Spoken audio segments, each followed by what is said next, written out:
Salutare! Astăzi vreau să vă arăt cum se prezintă mașina după cea mai friguroasă zi și cea mai geroasă noapte din iarna asta și implicit de când am eu mașina. Au fost minus 6 grade în centru și minus 8 aici unde suntem noi la periferie, așa că vreau să vă arăt cum dezgheț mașina, cum o deschid, cum plecăm cu ea și ce consum va avea pentru drumul pe care l-am de făcut astăzi. Haideți cu mine! Mașina se află la încărcat, am pus-o ieri dimineață pe la 10 și azi pe la 6 dimineața a fost încărcată 100%. Încă își face o calibrare aici, după cum se poate vedea. Este foarte frig afară, avea 22% baterie când am pus-o la încărcat. Aveam 100 de km range și undeva la 250 de km parcurși de la ultima încărcare. O las să se încarce până la 9 și jumătate. Am pus oricum un schedule aici să se precondiționeze, să plecăm undeva pe la 9 și un sfert, 9 și 20. Hai să vedem cum se prezintă. Temperatura în mașină a ajuns la 20 de grade cât am cerut eu, dar ea continuă să se precondiționeze până la și un sfert pentru a avea bateria în stare optimă. Hai să vedem dacă se deschide. Se și deschide. Dacă nu s-ar fi deschis, am fi făcut așa. Pac, și s-a deschis singură.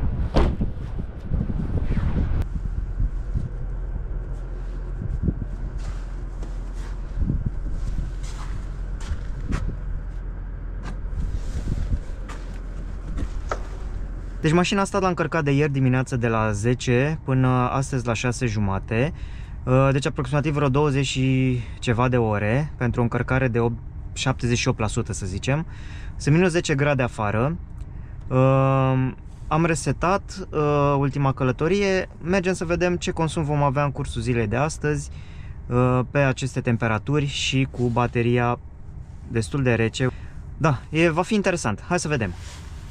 M-am oprit un pic până la prietenii de la Elefant Cafe să iau o cafea bună de-a lor și pornim spre birou să vedem cum se prezintă drumul, cum se prezintă mașina, cum se prezintă consumul.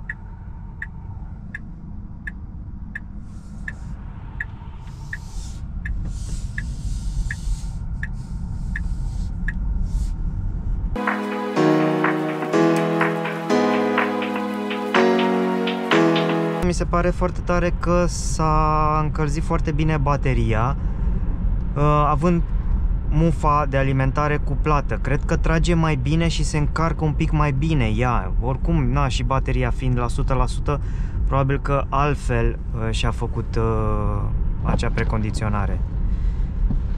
Ștergătoarele, ca de obicei, care pornesc automat când simt un fascicul de lumină. Asta e deja ceva cu care ne-am obișnuit la Tesla. Momentan nu avem nevoie de ele, așa că le voi opri.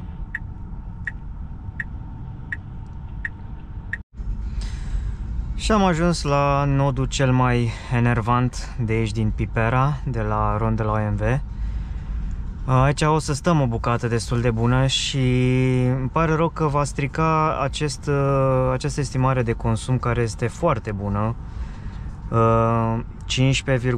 kW pe kilometru, mi se pare excelent pe vreme ca asta, unde în momentul de față sunt minus 5 grade. Ieri, de exemplu, am avut 22,3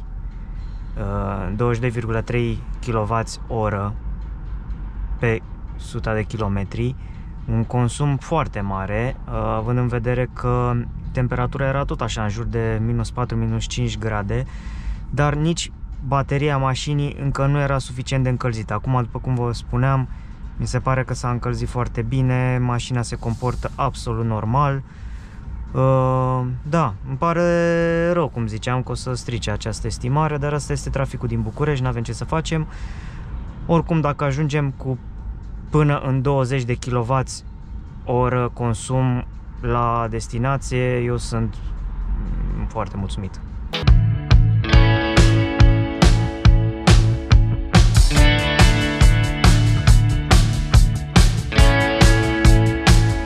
Hai că am scăpat și de rondul de la OMV. În continuare mi se pare un consum absolut normal pentru mașina asta în condițiile astea de trafic din București.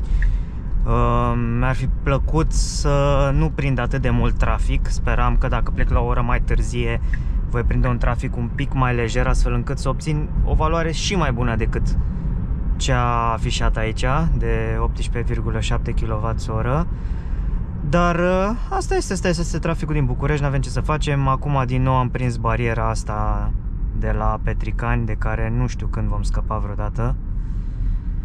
Dar 182 de Wh mi se pare excelent în momentul ăsta, la minus 4 grade. Am ajuns în parcarea de la birou și am parcat aici la subteran, pentru că vreau la întoarcere să nu mai dau precondiționare baterie, să văd cum se comportă. Interesant este că cum am oprit acum, deja s-a aprins din nou acest indicator care ne spune că frânarea regenerativă poate fi limitată. Aici în subteran cred că sunt un pic peste 0 grade. De asta n-aș mai vrea să-i dau precondiționare baterie, ci vreau să văd cum se va comporta în condiții oarecum normale. Pentru deplasarea curentă, vedeți că am făcut 46 de minute, 12 km, condiții de trafic de București la ora 9-10. Cam asta este, iar consumul mi se pare normal pentru condițiile astea, 18,8 kWh la 100 de km. Acum, chiar sunt curios la întoarcere ce consum voi scoate și cum se va comporta mașina în aceste condiții. Îmi pare rău că nu am apucat să vă arăt cum fac dezghețarea mânerelor, pentru că ieri, de exemplu, a fost mult mai complicat, au fost mai înghețate. I-am dat precondiționarea și pregătirea mașinii, însă nu se deblocaseră mânerele și a trebuit, cum am arătat din aplicație, să apăs pe acel buton Latch Doors.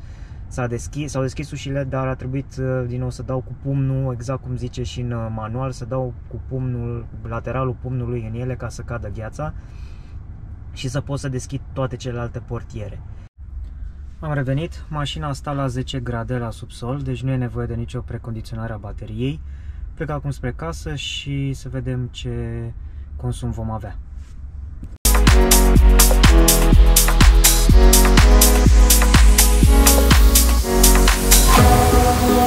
Și avem un consum mediu la întoarcere de 15,9 kWh la 100 de km, un timp de deplasare de aproape jumătate din cât am făcut la dus, aproximativ aceeași distanță.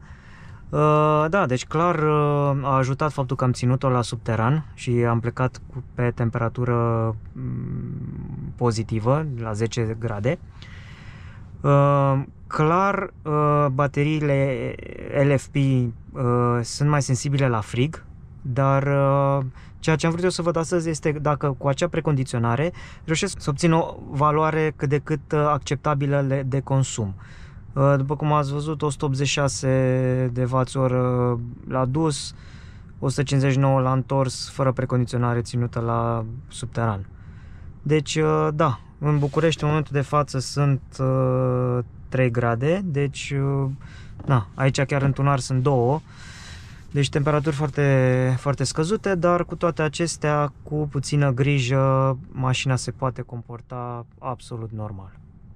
Mulțumesc de vizionare, vor mai urma și alte videouri dacă vreți să vă abonați. Mulțumesc!